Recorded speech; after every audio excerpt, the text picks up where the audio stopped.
Hello friends, welcome to Indian study पर आपका स्वागत है। दोस्तों, आज की इस वीडियो में मैं आप लोगों के लिए हिंदी का टेस्ट लेकर के आया हूं, जो कि आपके आने वाले एग्जाम यूपीएसआई के लिए बेहद इंपॉर्टेंट है। वीडियो को एंड तक जरूर देखिएगा, क्योंकि लास्ट में मैं आपसे क्वेश्चन भी पूछूंगा और उसका आंसर आपको कमेंट बॉक्स में बताना होगा। साथ ही साथ इस वीडियो की पीडीएफ डिस्क्रिप्शन में टेलीग्राम चैनल का लिंक दिया हुआ है, वहां से आप प्राप्त भी कर सकते हैं। पहला क्वेश्चन, व्यंजन कितने प्रकार के होते हैं, ये आपसे पूछा गया है। तो जल्दी बताइए कि व्यंजन के प्रकार कितने होते हैं या व्यंजन कितने प्रकार के होते हैं। तो अगर हम बात करें दोस्तों व्यंजन की कि व्यंजन कितने प्रकार के होते हैं, तो सही आंसर हो जाएगा आपका 33। तीसरा ऑप्शन से यहाँ पर आपका बिल्कुल करेक्ट होगा। ढीठ का तत्सम शब्द क्या होगा, जल्दी बताओ। ढीठ का तत्सम शब्द क्या होगा? तो ढीठ का तत्सम शब्द हो जाएगा आपका धृष्ट। तीसरा ऑप्शन से यहाँ पर आपका चौथा ऑप्शन से यहाँ पर आपका बिल्कुल करेक्ट होगा। साधु का विलोम शब्द क्या होगा? साधु का आपको विलोम शब्द बताना है। तो साधु का विलोम शब्द हो जाएगा आपका असाधु। चौथा ऑप्शन करेक्ट। ज्ञानपीठ पुरस्कार किसे प्राप्त नहीं हुआ? Important questions. ज्ञानपीठ पुरस्कार जो है वो किसको प्राप्त नहीं हुआ? तो सही आंसर आपका क्या हो जाएगा सर? राजकुमार वर्मा को। दूसरा ऑप्शन यहाँ पर आपका बिल्कुल करेक्ट होगा। महत रानी का पुल्लिंग क्या हो जाएगा? महत रानी का आपको पुल्लिंग बताना है कि महत रानी का आपका पुल्लिंग क्या होगा। तो मेहतर रानी का आपका पुल्लिंग क्या हो जाएगा सर? मेहतर। यानी कि तीसरा ऑप्शन से यहाँ पर आपका बिल्कुल क्या होगा सर? करेक्ट होगा। नेक्स्ट क्वेश्चन से स्टार्ट करने से पहले मैं आपको बता दूं, दोस्तों आप सभी लोग जानते हैं एसएससी जीडी में बम्पर वैकेंसी वैकेंसी आई हुई है ना। ऐसे में आपको जरूरत होती है एक ऐसी बुक की जिसमें आपको लास्ट ईयर के क्वेश्चंस पेपर भी मिल जाएं, और उसी लास्ट ईयर के क्वेश्चंस पेपर को ध्यान में रखते हुए जो प्रैक्टिस सेट बनाए हुए हैं वो प्रैक्टिस करने को मिल जाए, तो आप अपनी तैयारी जो है वो बेहतर से बेहतर कर सकते हैं। तो इन्हीं सारी बातों का ख्याल करते हुए चक्षु पब्लिकेशन, कौन सी दोस्तों, देखो मैं आपको बताता हूं। चक्षु पब्लिकेशन आप लोगों के लिए ये एक प्रैक्टिस बुक लेकर के आई है, जिसमें 8 तो आपके सॉल्व पेपर दिए हुए हैं लास्ट ईयर के, और उसी पर आधारित 20 प्रैक्टिस टेस्ट जो है वो आप लोगों के लिए बनाए गए हैं। 3200 से ज्यादा आपको यहाँ पर बाहुबली के लिए प्रश्न मिल जाएंगे, देख लीजिए। ये पूरा इंडेक्स दिया हुआ है कब कब के एग्जाम, 2019 के एग्जाम, 2015 के एग्जाम, 13 के एग्जाम, 12 के एग्जाम, 2011 के एग्जाम, जो भी आपके एसएससी ऑर्गेनाइज करवा चुकी है जीडी के एग्जाम, वो सारे इसमें समाहित हैं। और उसी पर आधारित 1 से लेके 20 तक के पूरे प्रैक्टिस सेट जो हैं वो आप लोग के लिए दिए गए हैं। अब ये बुक मैं आपको रिकमेंड क्यों कर रहा, उसकी वजह मैं आपको बता देता हूँ। कोई भी आपने सेट पेपर लगाया है, ये वाला है ना, ये पहले ही सेट पेपर लगा लिया, पूरा क्वेश्चंस लगा लिए 1 से लेके 100 तक के, और 100 के पहले देखो यहाँ पर आपको ऑप्शनल में हिंदी भाषा दी हुई है, इंग्लिश भाषा भी दी। इंग्लिश भाषा जो भी आपने सेलेक्ट किया हुआ होगा फॉर्म में, उसी के अकॉर्डिंग आपको एग्जाम जो है वो करना है। ये आपके आंसर की दी हुई है, यहाँ पर देख लीजिए। फिर आपको जो उत्तर दिया हुआ है ना, ये व्याख्या सहित दी हुई है। यही चीज इस बुक को खास बनाती है। तो यही मैं आपसे बोलूंगा कि आप कोई भी पब्लिकेशन की परचेस करो बुक, तो आप उसमें ये देखना कि जो क्वेश्चंस आपको नहीं आ रहा है उन क्वेश्चंस को सॉल्व करने के लिए एंड में सॉल्यूशन दिया या नहीं दिया। ये बुक आप लोगों के लिए अच्छी है, इसलिए बता रहा हूं। और सबसे अच्छी बात पता क्या है, इनके सॉल्व पेपर और गाइड बुक भी आती है, जिसमें आप अपनी तैयारी को जो है वो बेहतर से बेहतर कर सकते हैं और तैयारी को मजबूत कर सकते हैं। तो सारा कुछ आपको पैकेज चक्षु पब्लिकेशन में देखने को मिल जाएगा, अगर आप एसएससी जीडी की तैयारी कर रहे हैं। डिस्क्रिप्शन में लिंक है, वहां से परचेस कर सकते हो। आपको बता दूं, लिंक से परचेस करना नहीं चाह रहे तो नहीं करो, ऑफलाइन मार्केट से भी आप जाकर के परचेस कर सकते हो, मुझे कहीं भी कोई भी आपत्ति नहीं है, ठीक है। जो भी आपको सूटेबल लगे, फिलहाल इतना ही बताना था। हिंदी में वचन कितने प्रकार के होते हैं, नेक्स्ट क्वेश्चन से आपका बताइए, हिंदी में वचन कितने प्रकार के होते हैं। अगर हम बात करें हिंदी में वचन की, तो फिर 2 प्रकार के होते हैं, एक वचन और बहुवचन। निम्नलिखित में से सर्वनाम कौन सा है, जल्दी बताओ, कौन सा शब्द सर्वनाम शब्द है, ये आपको बताना है। तो सही आंसर हो जाएगा आपका तुम शब्द आपको पुरुषवाचक के मध्यम पुरुष में देखने को मिलेगा। पहला ही ऑप्शन यहाँ पर आपका बिल्कुल क्या हो जाए, करेक्ट हो जाएगा। इनमें से कौन सा युग्म विशेषण नहीं है, जल्दी बताओ। छोटा बड़ा बिल्कुल है, हरा पीला बिल्कुल है, 2 3 और राम लक्ष्मण। राम लक्ष्मण जो है ये संज्ञा शब्द है, ना कि विशेषण शब्द। तो यहाँ पर आपका चौथा ऑप्शन करेक्ट हो जाएगा। क्रियार्थक संज्ञा क्या है, ये बताना है। डेफिनेशन मोस्टली आपसे पूछी है कि क्रियार्थक संज्ञा क्या होती है। जब क्रिया संज्ञा की तरह व्यवहार करने लगे ना, उसी को ही हम क्रियार्थक संज्ञा कहते हैं। तो पहला ही ऑप्शन यहाँ पर आपका बिल्कुल करेक्ट हो जाएगा। भूतकाल के कितने भेद हैं, जल्दी बताओ। अगर हम बात करें भूतकाल के भेद की, ये भूतकाल के कितने भेद होते हैं, तो आपका सही आंसर हो जाएगा 6। कौन कौन से, देखो, पूर्ण भूतकाल, भूतकाल, ठीक है। उसके बाद अपूर्ण भूत, संज्ञित भूत, हेतु हेतु मद भूत, ठीक है, अपूर्ण भूत, ये सभी आपके 6 प्रकार के होते हैं। सामान्य भूत, आसन्य भूत, ठीक है। तो पूरे 6 प्रकार के होते हैं। हिंदी में वाच्य कितने प्रकार के होते हैं? तो हिंदी में वाच्य जो है वो 3 प्रकार के होते हैं, कृत्यवाच्य, कर्मवाच्य और भाववाच्य, ठीक है। प्रबल में कौन सा उपसर्ग है? उपसर्ग आपसे पूछा है, जल्दी बताओ कि प्रबल में कौन सा उपसर्ग होगा?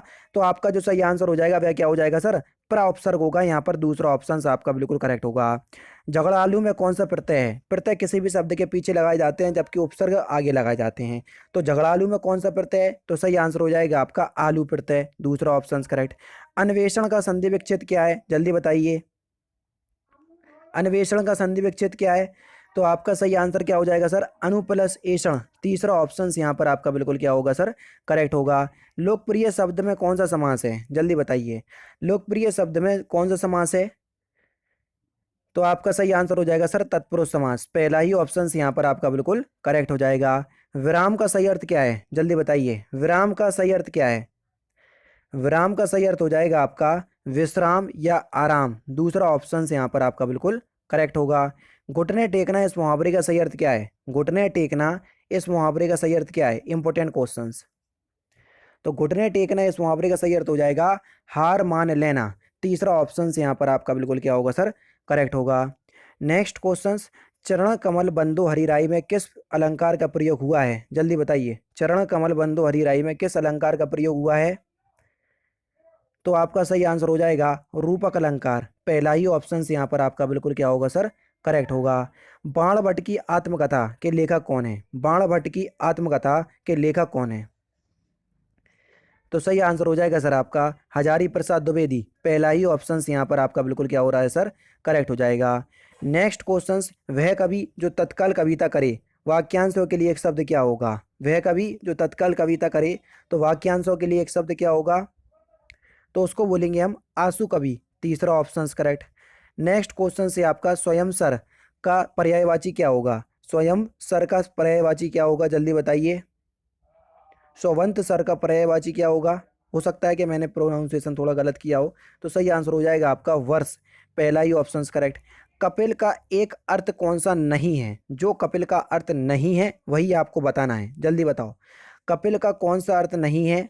तो सही आंसर हो जाएगा आपका ब्रह्मा, चौथा ऑप्शन करेक्ट हो जाएगा। आभरण और आमरण का अर्थ क्रमशः क्या है? आभरण और आमरण का अर्थ क्रमशः क्या है? तो आवरण का अर्थ क्या होता है? जेवर, और आमरण का अर्थ होता है आपका मृत्यु उपरांत, पहला ही ऑप्शन करेक्ट हो जाएगा। विस्मयादि बोधक अव्यय के कितने वेद होते हैं? क्वेश्चन नंबर 24, विस्मयादि बोधक अव्यय के कितने वेद होते हैं? तो सही आंसर आपका क्या हो जाएगा सर? 7 बोध होते हैं। कितने? 7 वेद। कौन कौन से? देखो, हर्ष बोधक, शोक बोधक, आश्चर्य बोधक, अनुमोदन बोधक, तिरस्कार बोधक, स्वीकार बोधक और संबंध बोधक, ठीक है, ये 7 वेद होते हैं। अंतरिक्ष में कौन सा उपसर्ग है? उपसर्ग किसी भी शब्द के आगे लगाए जाते हैं। अंतरिक्ष में उपसर्ग आपसे पूछा है सर, तो अंतरिक्ष में कौन सा उपसर्ग होगा? तो आपका जो सही आंसर हो जाएगा वह हो जाएगा आपका अनुपसर्ग, पहला, तीसरा ऑप्शन करेक्ट। जहां गांठ तहां रस नहीं, यह जानत सब कोई, मट येतर की गांठ में गांठ गांठ रस होए, उपयोग पंक्ति में कौन सा अलंकार है? जल्दी बताइए। तो यहाँ पर कौन सा अलंकार हो जाएगा सर? श्लेष अलंकार हो जाएगा, दूसरा ऑप्शन यहाँ पर आपका बिल्कुल करेक्ट हो जाएगा। आऊ प्रत्यय किसमें नहीं लिखा? जल्दी बताइए, किसमें आऊ प्रत्यय नहीं लगा? टिकाऊ में है, बिकाऊ में है, चलाऊ में है, बाजारू में नहीं है, आरू प्रत्यय है, ना कि आऊ प्रत्यय, तीसरा ऑप्शन करेक्ट। मिलन के भाव में अश्रु क्रोध जागृत होने पर शस्त्र संचालन वाली आंखों का लाल हो जाना क्या कहलाता है? तो इसको हम क्या कहते हैं सर? अनुभाव कहते हैं, तीसरा ऑप्शन करेक्ट हो जाएगा। वर्ण और मात्रा की दृष्टि से छंद में कितने भेद होते हैं? देखो, वर्ण और मात्रा की दृष्टि से पूछे तो वर्ण और मात्रा की दृष्टि से छंद के केवल 2 ही भेद होते हैं, एक तो मात्रिक छंद, दूसरा वर्णिक छंद। अगर कुल भेद पूछे होते तो तीसरा भी जोड़ देते जो कि मुक्त छंद होता, ठीक है। बेसिकली 2 भेद होते हैं, दूसरा ऑप्शन यहाँ पर आपका बिल्कुल करेक्ट। सूर्यकांत त्रिपाठी निराला की कौन सी रचना नहीं है? जल्दी बताएं। तो सही आंसर आपका क्या हो जाएगा सर? प्रिय प्रवास। प्रिय प्रवास जो है ये अयोध्या सिंह हरि उपाध्याय हरिओत की रचना है, ना कि सूर्यकांत त्रिपाठी निराला की। हलदर का अर्थ क्या होता है? इंपॉर्टेंट क्वेश्चन, हलदर का अर्थ क्या होता है? तो हलदर का अर्थ होता है आपका भैंस, यानी कि दूसरा ऑप्शन यहाँ पर आपका बिल्कुल करेक्ट हो जाएगा। नेक्स्ट क्वेश्चन से आप हलधर का कौन सा अर्थ नहीं होता है, मैं आपसे को बता दूं कौन सा क्योंकि बलराम जो है हे हलधर के वीर, एक आपका वो आता है कहाव, उसमें हे हलधर के वीर बोला तो बलराम को बोला बैल किसान ये सभी जो है वो हलधर, क्योंकि हलधर के चलते हैं ना, ये इसको हम हलधर कहते हैं। कौन सा हलधर का अर्थ नहीं है, तो भैंस। ठीक है, तो मैंने थोड़ा गलत पढ़ लिया था, तो हलधर का अर्थ भैंस नहीं है, तो ध्यान रखना है ना। दूसरा ऑप्शन करेक्ट। निंदा का आपको विलोम शब्द बताना है कि निंदा का विलोम शब्द क्या होगा, तो निंदा का विलोम शब्द हो जाएगा आपका सलागा। तीसरा ऑप्शन यहाँ पर आपका बिल्कुल करेक्ट। नेक्स्ट क्वेश्चन देखिए, ये वही क्वेश्चन है। जिसका हाथ बहुत तेज चलता हो, वाक्यांशों के लिए एक शब्द क्या होगा, जिसका हाथ बहुत तेज चलता हो वाक्यांशों के लिए एक शब्द, तो उसको हम क्या बोलेंगे सर, सिर्फ हस्त। तीसरा ऑप्शन यहाँ पर आपका बिल्कुल करेक्ट। कौन सा वाक्य अशुद्ध है यानी कि गलत है, आराम से देखो फिर इस क्वेश्चन का आंसर बताओ। क्वेश्चन नंबर 34,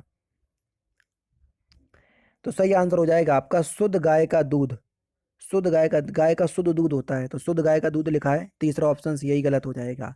जब किसी वस्तु का अलग होने के अर्थ में प्रयोग किया जाता है तो वहां पर कौन सा अलंकार प्रयुक्त किया जाता है, अलग होने के लिए किस कारक चिन्ह का प्रयोग करते हैं, आप बोलोगे सर से, तो से कारक चिन्ह अपादान कारक में आता है, चौथा ऑप्शन करेक्ट। मनुष्य, पर्वत, नदी किस प्रकार की संज्ञा है, ये सभी के सभी जो हैं वो जातिवाचक संज्ञा के उदाहरण हैं, दूसरा ऑप्शन करेक्ट। बिन मांगे मोती मिले, मांगे मिले ना, फिलिंदा ब्लैंक्स, रिक्त स्थान की पूर्ति करना है। बिन मांगे मोती मिले, मांगे मांगे मिले ना भीख, तीसरा ऑप्शन यहाँ पर आपका बिल्कुल करेक्ट।